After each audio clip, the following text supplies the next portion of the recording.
Hey everybody, welcome to EWV broadcast today this afternoon. I am Rob Salso, moderator for EWV. We have Joey with us. Hey Joey. Hey, thanks for having me on this afternoon. Great to be here on the call. Of course. So right now we're looking at the SPC. It looks like we have a marginal risk ongoing today for parts of the southeast. Just load it up here. All right, so we got marginal risk portions of southeast Alabama, southern Georgia, and the Florida Panhandle into the Big Bend. Looks to be mostly a wind event, maybe isolated tornado, not really a hail. A little bit of hail. So kind of a little bit of all of it. Yeah, there's what, 2% tornado risk today? Yes. Yeah, that's down there correct. across the Florida Panhandle in North Florida. Yes. We actually have some radar right now of what's going on. We have a couple decent looking cells, especially by Panama City, Florida, coming on shore. Possibly could see a couple water spouts maybe. Looks like we have a severe thunderstorm warning right now. Severe thunderstorm warning for southern Walton County in the Panhandle of Florida until 3:15. This goes, it's okay, 10 miles south of Destiny, moving northeast at 40 miles per hour. So we do have one severe thunderstorm warning. This has golf ball size hail. 6 mile per hour wind gusts. Huge 1.75 inch size hail. Wow. Is the max hail size on that. So this is for. So that thing's dropping. Yeah. Wow. It's dropping some heavy hail. This is currently near Portland, Santa Rosa Beach, Elgin Air Force Base, Villa Tasso, Blue Mountain Beach, Seaside Rock Hill, Miramar Beach, Point Washington, Gulf Pines, New Home, Freeport, Bunker, Grayton Beach, Seagrove Beach, Sandiston, and 4 Mile Village. To report the weather, please go to your nearest law enforcement near the National Reserve, Tallahassee. So that's really interesting that we have a SVR. It's not even on land yet, but some of it is, so I guess that's fair. Looks to be mostly a hail and wind threat right now for that sector. And then we also had a mesoscale discussion. I believe that's still in place. I think it's a rainfall one. Yeah, it's a rainfall. So not only just the hail and wind, we have a big rainfall and flooding potential as well for the Panhandle in the southeast. What do you think, Joey? Yeah, but I mean, obviously this is going on today, Rob. But we also have some pretty big news out of the Storm Prediction Center today as well. You want to talk about that? Yes. So for this week? So not only do we have severe weather ongoing today, we also have a day 6 outlook of a severe 15% chance of severe weather. Give it a second. Portions of the Missouri valleys, Mississippi valleys, and southeast. Let's go back to day 6. 50% chance for portions of the Dixie Alley, parts of the Missouri and Mississippi valleys. So we could see possibly severe weather there on day 6, which is Friday. And then for Saturday, we have a smaller area for portions of Dixie Alley. So possibly could get some chasing down there. I'm really probably, yeah, exactly. I'm probably going to be chasing on Saturday because it's right over western Georgia, over into Alabama, really. So we likely will be out on Saturday. There you go. There in Georgia and Alabama, hopefully. Yeah, it looks like dew points. So it's kind of interesting because literally, Rob, you were just talking about all this yesterday on your live stream. Yes, we were. I remember specifically we were looking at like the dew points and how far north that they went, all the way up into Iowa. Yes. And if you go back to look at that 6 outlet, it's right there in southeast Iowa, just like you were talking about. Exactly. So excellent forecasting. Thank you. That we're seeing there across Iowa, most of Illinois, all the way down to the Gulf Coast, that whole area. Yep. It's going to be a big time outbreak. And remember, not only are we talking the severe weather with the system, but also a big time snowmaker across the Dakotas as well. I wouldn't be surprised with this strong of a low pressure system that we're looking at, seeing blizzard warnings in the Dakotas and tornado warnings. Oh, for sure. Across a large portion of this area simultaneously. Definitely. So I think this is a telling sign of what this spring could be like for us across the United States. Oh, I agree for sure. Speaking of that, let's take a look at the snow that we could be seeing in the United States next week. Let's go to precipitation type. So this is Friday of next week. So portions of Colorado, northern plains, Wyoming, even parts of eastern Montana. Let's see. And look at that, Dakotas. You can see a blizzard for parts of the Dakotas. Yeah, definitely a big cyclonic. Yeah, right there in that frame. Wow. Yeah. Very even look where it starts. It starts in the West Coast, and then it really gets intense as it moves east, like right there.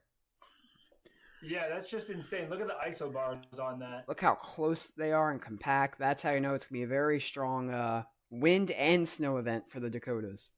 And even on the southern side, look at that on the southeast side, how compact those isobars are that you're talking about as well. It's literally, if you're looking at that, like go back even like 2 frames if you can. One more. Oh, there. Yeah, I mean, just look when it's centered over, basically southwest Minnesota. Yep. Even those. It's like right there. Winter system there in the northwest side of that is going to be insane, man. Yeah, man. And you got the severe weather. You got the severe weather over here in the warm sector. So, yeah, interesting. Yeah, that's Saturday there. That is Saturday morning. Friday, yeah, that's Saturday morning. So that's the other thing that's going to be interesting is, at least for us here in Georgia, I think it is going to be potentially one of those early morning into afternoon things. I hope it's not at like 3 a.m. No. Because if it's at 3 a.m., then I'm not going to be out there chasing. Right, exactly. But if it's, 10, 11 a.m. or whatever, I can definitely, be out there and be chasing it. We'll run a live stream and all that good stuff. Look at that. That's that second plume of moisture and severe weather. That second part of the episode right there. Yeah, there you go. That's Saturday afternoon severe outbreak right there. Yep. Look at that. Ooh. That's the Saturday afternoon severe outbreak. So look at all that snow to the north. There's that low. Yeah.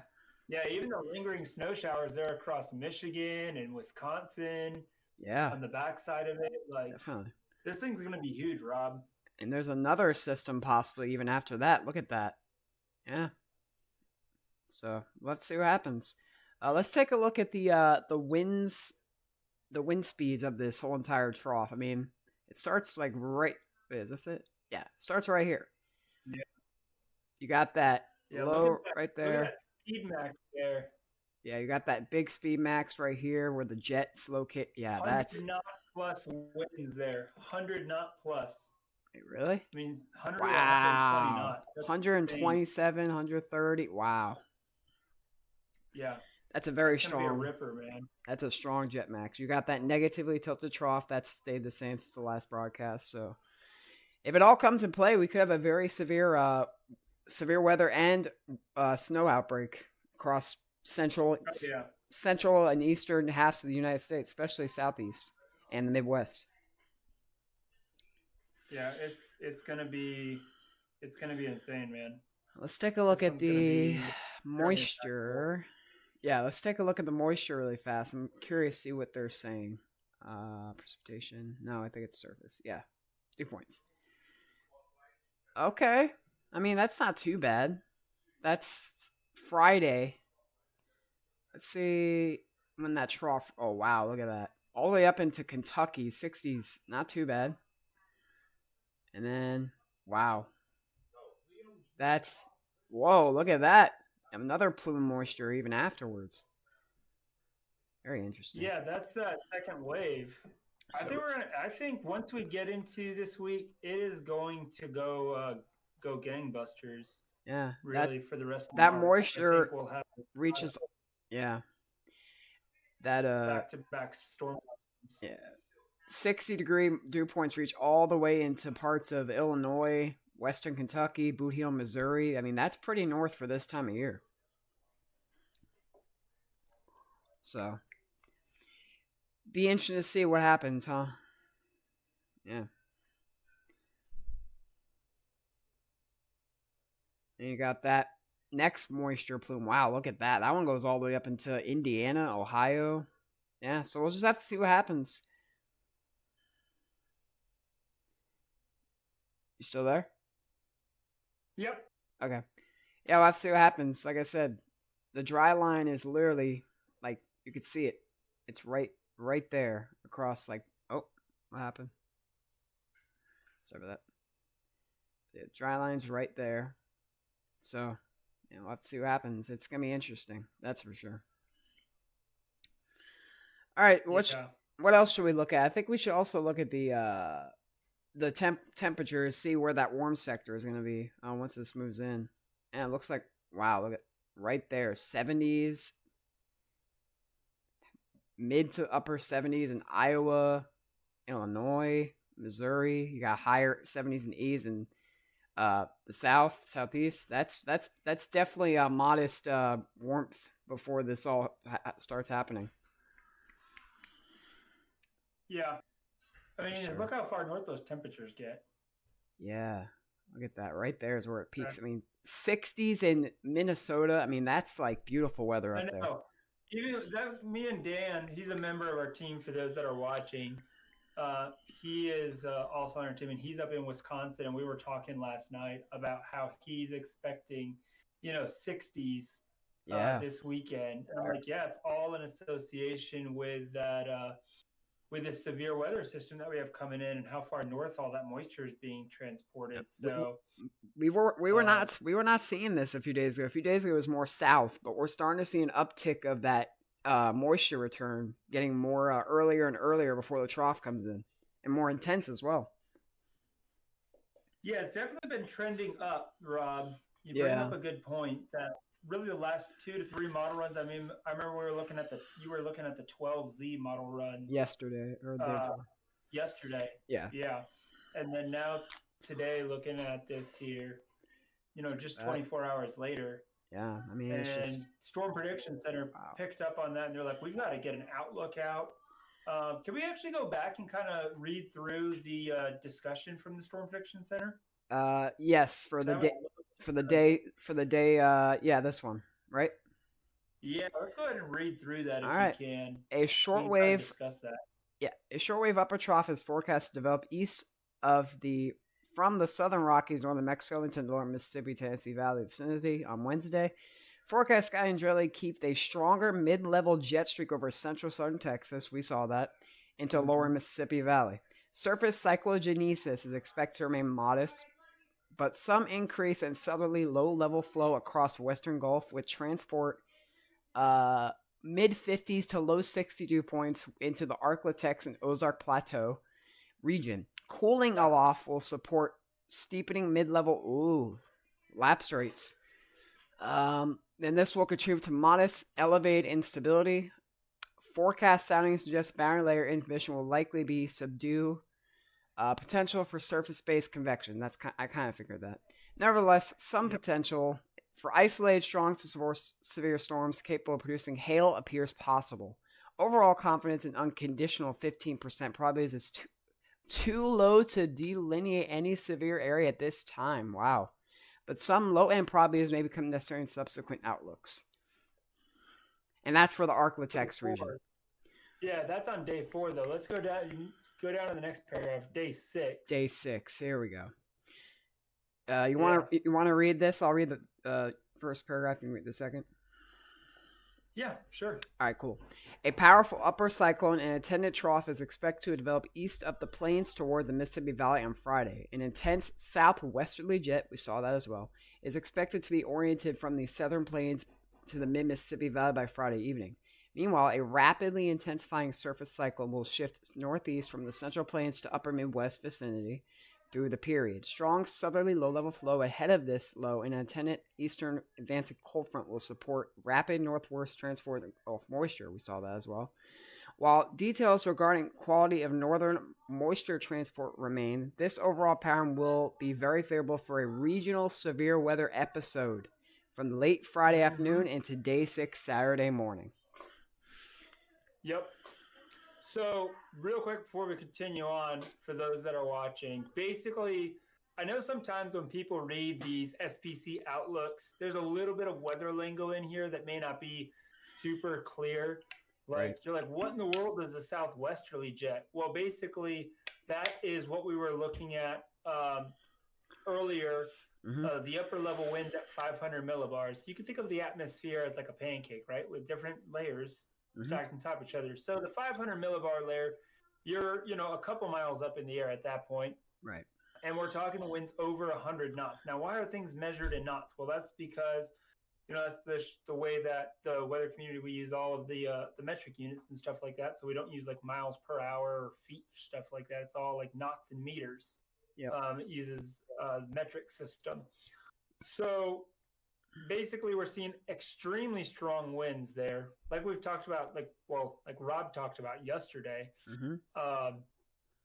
This system has a potential to have winds, the equivalent, the millibar pressure, about the equivalent of a Category 2 hurricane.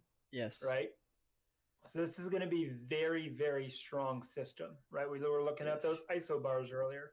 The more isobars and the closer they are together, that lets us know that this is a very powerful storm system that's going to be coming across.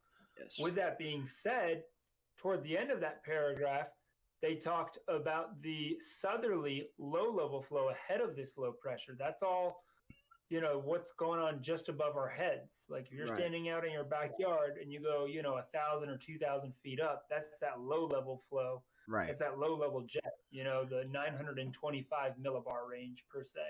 Right. 925 to 1,000 millibar, that area.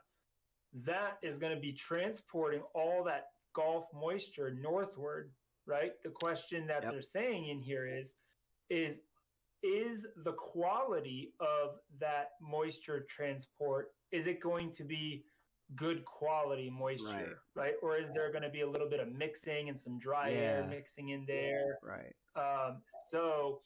But overall, the pattern, the setup is saying that, yes, we are going to have a regional, large-scale severe weather episode that we're looking at. Now, let's continue on in this outlook here that the Storm Prediction Center gave us. So they go on to say here, overall, cross-model consistency has improved compared to the past couple of days, which is what we were talking about. Exactly. When we look at different models, right? We look at the Euro, we look at the GFS, we even look at things like the ICON, the NAM, the UK Met, HRRR, if it's shorter scale. Yeah, exactly. So you have long range, medium range, and short range, right?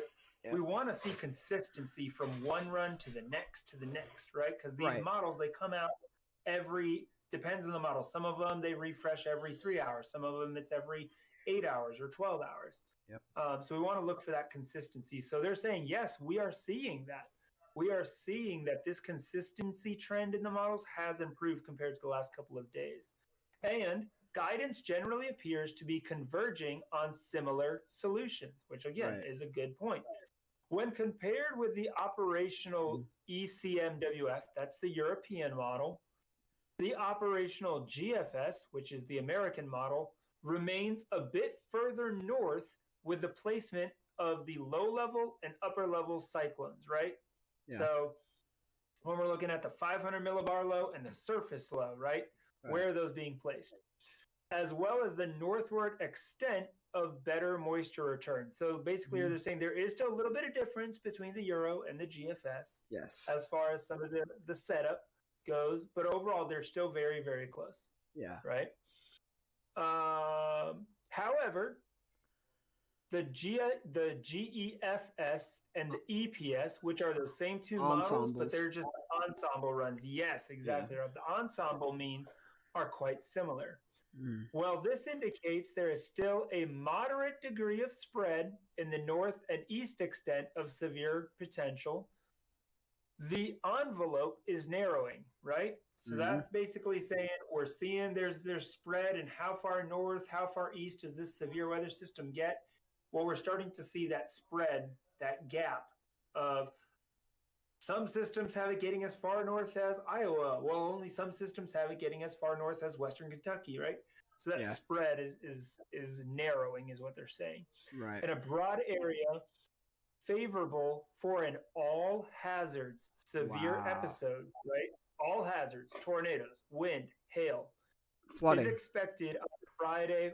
Flooding, exactly. And Rob, that's an excellent point to bring up, because a lot of people, when we talk about severe weather, they oftentimes forget about the flooding impacts that a severe weather system can bring when you have training thunderstorms over the same area. Especially multiple rounds. Yes, exactly. So, All Hazard Severe episode is expected on Friday and Friday night, centered on the mid to lower Mississippi Valley vicinity. Mm-hmm. This trend is also aligned with SPC and NSSL experimental machine learning guidance. So that's really cool when you see in the outlook that they're talking about machine learning guidance, like incorporating AI. So Storm Prediction Center, National Severe Storms Laboratory, that's what the NSSL is. You don't often hear them referenced in these outlooks, but here they do reference them. So experimental machine learning guidance. So given uncertainties still exist regarding timing and location of key features, as well as with the northward extent of deeper moisture return, this area is likely to change/shift some over the coming days as details become better resolved and higher probabilities will likely become necessary as well. Oh boy. So yes, right now it's just a 15% probability, but I think that there will be the potential that will likely go up to a 30% probability. Could be, yeah. Possibly even higher than that in the coming days. So again, we'll continue to keep you guys updated here on Extreme Weather videos. If you haven't subscribed to our YouTube channel, definitely go ahead, mash that subscribe button. Make sure you got the notification bell on so that way you get notified when we're going live here on YouTube, and we can get you guys all the latest updates and information. So it's gonna be a big one, Rob. It is gonna be a big one. We're gonna have to keep watching it close. Yep. Thank you so much for doing this with me. Look how close these two models are. This is the Euro, and that's a GFS. That's besides this drier or wetter pocket, it's pretty much almost similar. Yeah. Exactly. That's exactly what they were talking about in that outlook. So. Everything we said before we read it is pretty much what they're saying. So that tells us that confidence is increasing, uncertainty is decreasing. Yep. Exactly. Definitely, for sure. The envelope, like you said. Yep. Well, it's pretty amazing. Yeah, that's pretty interesting to see, like, this whole, like, hypnotic scale of how things happen, like a week out. Like, it's not 100% certain, but hey, we're getting better certainty each day, and that's how forecasting is, you know? Exactly. That's exactly true. Right. Exactly true. So yep. Anything else we got to talk about? No, I think we got all bases. Yeah, I think we pretty much covered it. We'll probably do another live stream here in the next couple days, I'm sure, especially as we get closer. Also, be sure to check us out on Facebook. We post a lot of updates on our Facebook page, facebook.com/extreme weather videos. And we'll definitely catch you guys again here soon. Sounds good. If you're watching this back, definitely share it with a friend, post it on Facebook, get the word out there, especially anyone that's really living in the plains and the Southeast. It's going to be a rough weekend from Iowa down to the Gulf Coast and points east here across the Southeast. As of right now, I would say I'm planning on chasing on Saturday, assuming all goes out well and the timing pans out good, and it's an afternoon event during the day. Obviously, time change just happened, so that is helpful now that the sun will be setting later in the evening after 8 o'clock. So I'm excited, man. I am excited, and we'll keep you guys updated. So thanks, Rob, for having me on. I'll let you close out the live stream, and I'll catch you on the next one, all right? All right, man. Oh, you guys have a good one. Thank you for watching. Joey, thank you for joining me. We'll see you guys next time. Make sure to experience the extreme with EWV. Have a great rest of your day.